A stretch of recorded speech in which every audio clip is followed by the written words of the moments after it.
This page gives us a great example of what a complete ARM processor unit, or as it's called here, a cached ARM macrocell, looks like. A macrocell is essentially a pre-designed block that includes the processor core and all its essential surrounding components. Chip designers can then take this whole block and integrate it into their bigger system on a chip, or SoC. Let's start at the top. The slide points out a critical concept for how ARM processors handle memory. They can include either a memory management unit, MU, or a memory protection unit, MPU. So, what's the difference?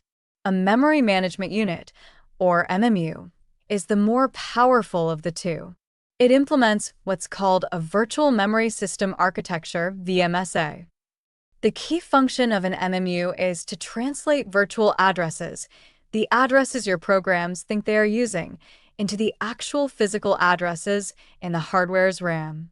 This is essential for modern, complex operating systems like Linux, Android, or Windows. It allows the OS to give each application its own private, isolated memory space, which is a huge deal for both security and stability. On the other hand, a memory protection unit, or MPU, is a bit simpler. It implements a physical memory system architecture, PMSA.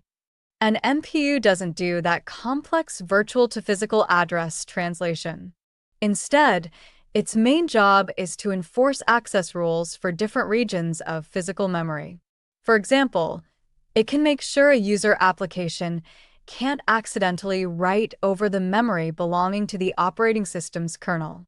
You'll often find MPUs in simpler, embedded, or real-time systems where you don't need the full overhead of virtual memory but still require a basic level of memory protection. Now, let's look at the diagram to see how these pieces fit together. Right in the center, we have the ARM core, which is the brain of the operation, executing all the program instructions. To speed things up, the core doesn't talk directly to slow main memory. Instead, it has very fast, small caches right next to it. You can see the I cache for instructions and the D cache for data. These are known as Level 1 or L1 caches. The core checks these first. If the data or instruction it needs is there, a cache hit, it's super fast. Notice the block labeled MU/MPU. It sits between the core and the caches. Every time the core wants to access memory, the request goes through this unit.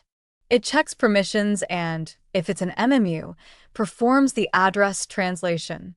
This unit is typically configured using the System Control Coprocessor, which is why you see CP15 mentioned there. You also see a write buffer, or WB. When the processor writes data, it can be slow. The write buffer is a small queue that lets the core quickly store its write operation and then get back to work, while the buffer handles the slower process of actually writing the data to the cache or memory in the background.